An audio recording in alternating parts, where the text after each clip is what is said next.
Hello and welcome to the Dork Squad YouTube channel. My name is Scott and today we're going to look at how to set up and stream from your PC using OBS Studio.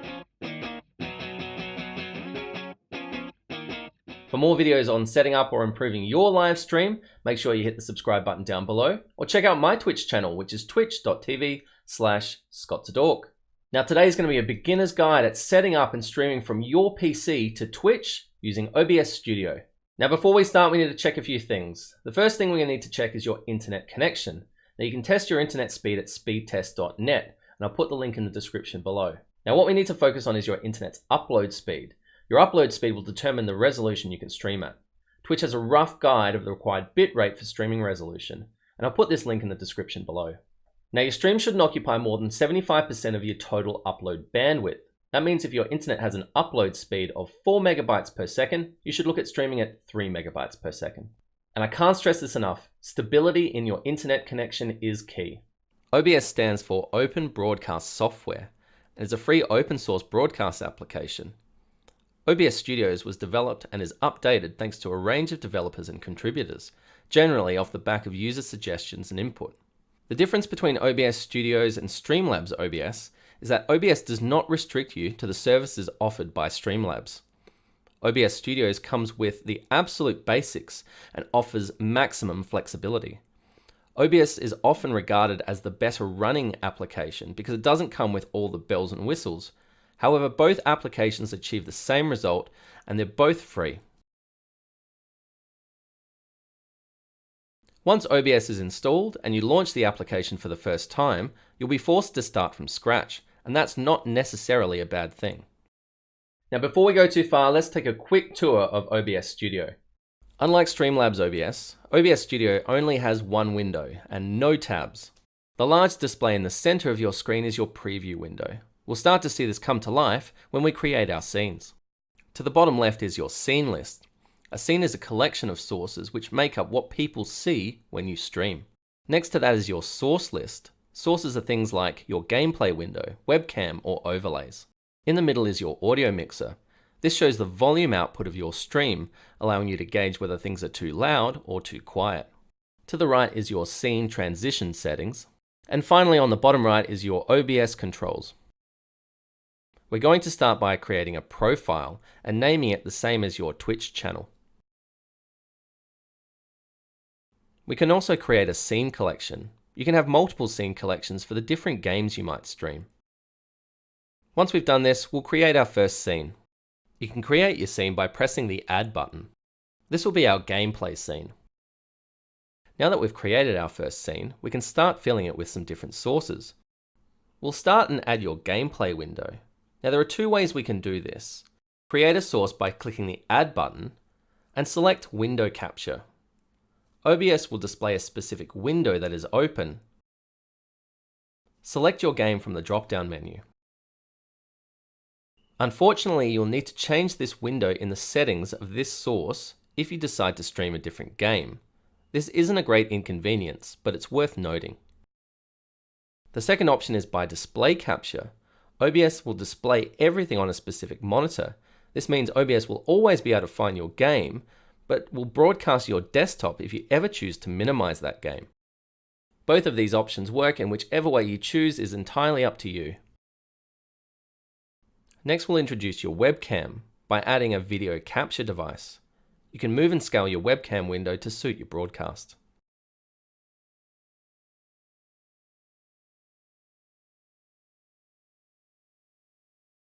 We'll also add an overlay. Add a source and select image.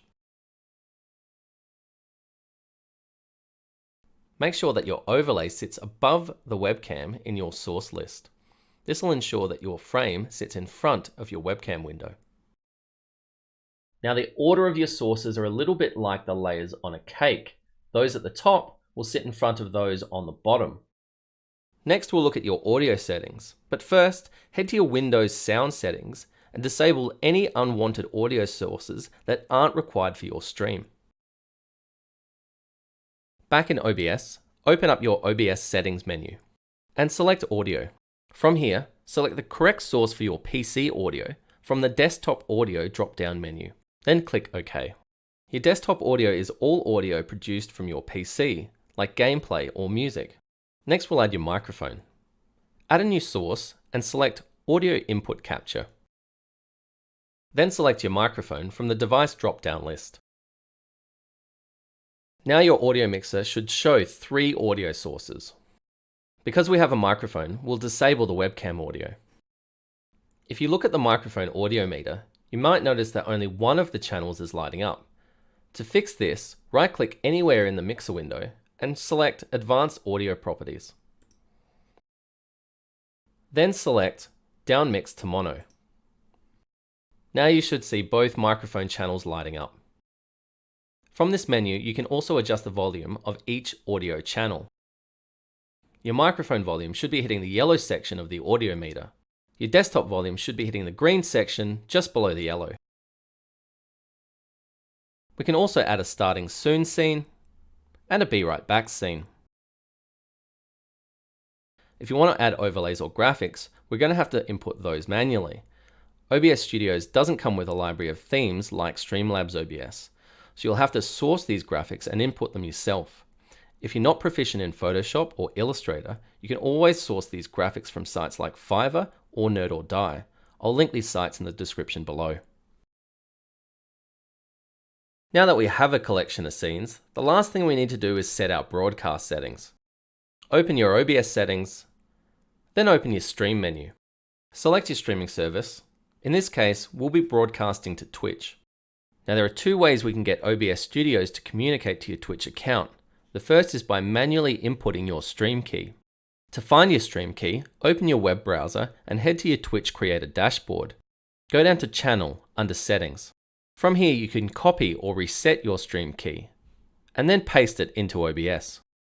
Your stream key is sensitive information, so be sure not to share it or show it to anyone.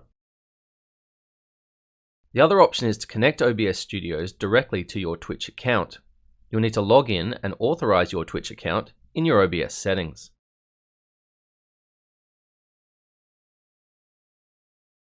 Once OBS is connected to your Twitch account, OBS will open your stream information and Twitch chat windows. You can choose to close these windows or maneuver them to wherever you like within OBS. Now that OBS Studios is connected to your Twitch account, we're going to allow OBS to configure the rest of your broadcast settings. Go to Tools and launch the Auto Configuration Wizard. This will determine the server, output bitrate, and resolution for your stream based on your current internet connection. The Configuration Wizard will ask you how you plan to use the software. In this case, we want to optimize for streaming. Your base or canvas resolution should be the resolution your video card is working at. For example, 1920 by 1080 at 60 frames per second. OBS will then scale this to the best resolution for your stream output. You'll also be asked a question regarding your Twitch server and encoding. It's best to leave these options selected.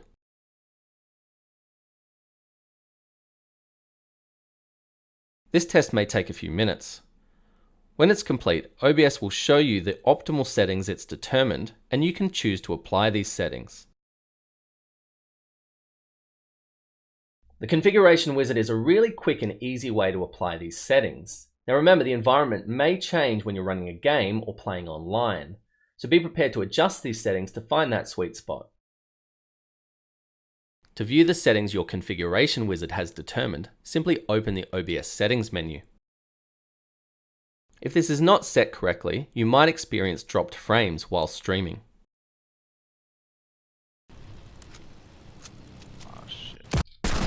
Oh, that was me with one single shot and a handgun. Should we go down? When you're ready to go live, update your stream information, and then click Start Streaming in the bottom right-hand corner of your OBS window.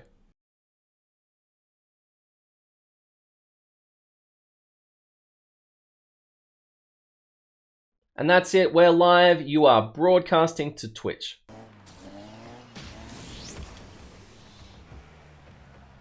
Here we go, nice cross, straight to myself.